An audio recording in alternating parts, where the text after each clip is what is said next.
Bibil Mustafa balik maqasidana waghfir lana ma madha ya wasi'al karami.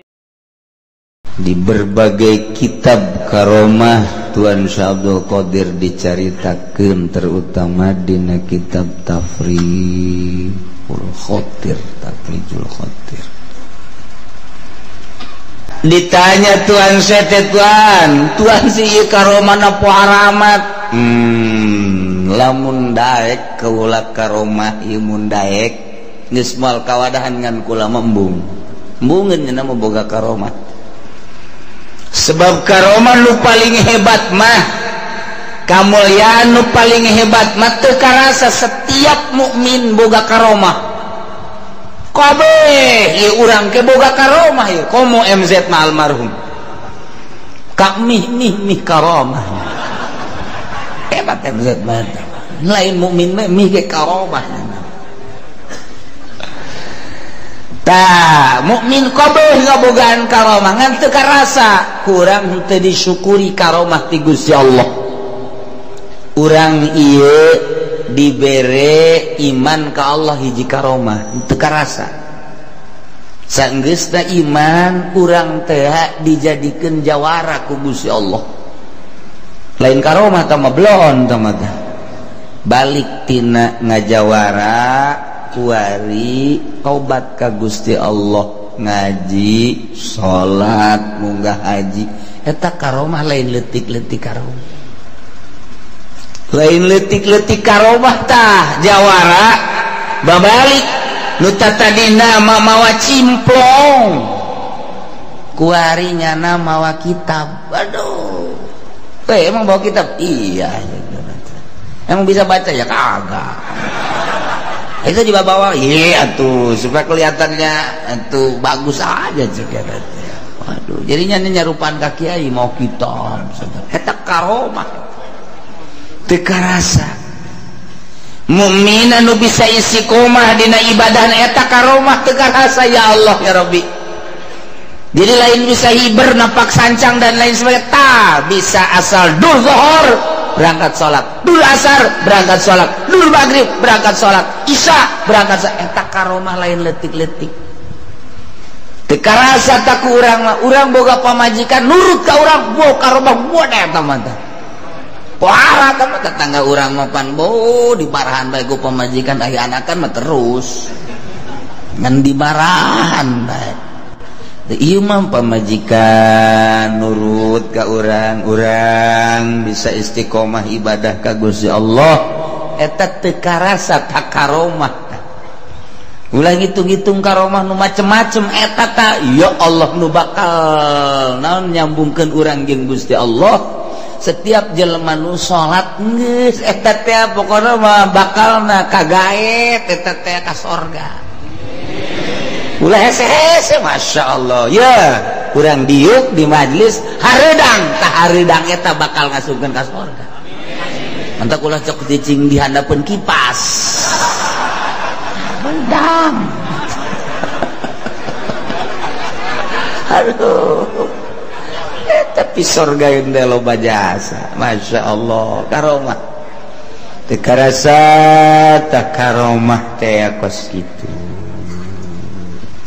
Nah ieu urang bakal ngaholan raja para wali-wali Allah subhanahu wa ta'ala. Lain di dieu bae Jawa Tengah bareng Jawa Timur, mana dia tuh di Malaysia, kemudian atuh di Birma anu araya tarikah terus di dunia bagus puguh di Irak, kemudian atuh ayeuna mah di Pakistan, di India, dunia tanggal 9 teh pohara guys. Lain lalagan tanggal 9 mah pohara lobana di dunia. Entek turunan-turunan Tuhan saya orang lambat saya tiga itu bisa. Sebabnya menghadiri mas di tempat-tempat gitu anunya nangis diundang. Iyalah karomah Tuhan. geus puguh tamaya awewe anu mencintai Tuan Syekh Abdul Qadir, kemudian boga anak parawan, gawena eta anak teh ngan sakadar ngalasuluh lantaran di pakampungan orenganan nyana diincer ku seorang pemuda anu dangkal dek dizinahan, nyana teh memeh dek dizinahan teh dikitu ngaranna ditanya heula hartina ditanya tadek embung dikawin ternyata embung nu mantak embung lain teu bogoh lantaran hayang nu sarua nyaho ka Allah nu ibadah, sementara lalaki eta mah atuh kos kitu dangkal kurang pati ibadah embung nyana diintip ku eta lalaki rahasia kaleuweung rahasia kaleuweung pas dina waktuna nyana ngalasuluh antara gunungna ke sorangan bae sampeurkeun ku eta lalaki cekel langsung bawa ka sisi gunung handapeun batu nu ngeunaheun rada tiis diporosotkeun kabeh didangkakeun wah tanaga awewe dibekem langsung kunyana ditumpakan eta awewe geus ngadoa macem-macem doa ti mimihna kene ti bekem kene ngadoa ka Gusti Allah can aya ijabah, bacaan Quran dan lain sebagainya can aya ijabah, artina encan ku Gusti teh can diijabah tapi terakhir begitu manehanana ditangkep ieu geus mamam aduh maksudnya geus lempeng biasa gitu tinggal nembakeun doang. Masya Allah nyana ngajrit Tuan Syekh Abdul Qadir Al-Jailani, ya Allah Tuan teh boga wali, Tuan teh boga wali Gusti ngaran Tuan Syekh Abdul Qadir Al-Jailani, abdi teh termasuk salah sahiji anu cinta ka anjeunna. Dengan karomah Tuan Syekh abdi nyuhunkeun kasalamatan Gusti, kabeneran Tuan Syekh teh keur ngalawudu, artina ngadenge jeritan Tuan Syekh ngadenge jeritan kieu oh aya nu ngajerit salah satu muridna langsung bakiak dicekal ku nyana dialungkeun teng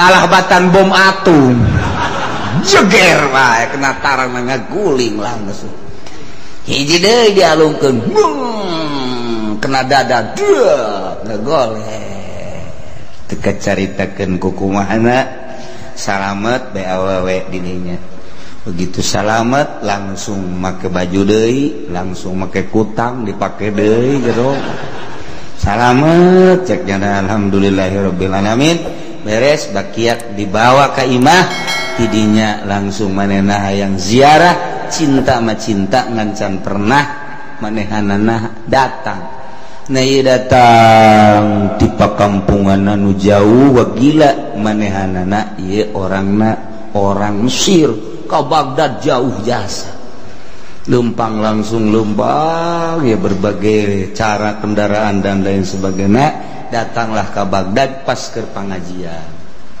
Begitu keur pangajian nyana datang mawa bakiak disambut ku Tuan Syekh kadi eta cenah bakiak nu kula kadir patu jamaah ribuan karita kaget keke ieu datang-datang aya awewe tur mawa bakiak kumaha mimitina eta lah dongeng langsung si awewena bahwa kula teh diganggu ku hiji lalaki gitu nah ieu tanda bukti ieu bakiakna masyaallah wa ma la yuqaddaru wallahu a'lam.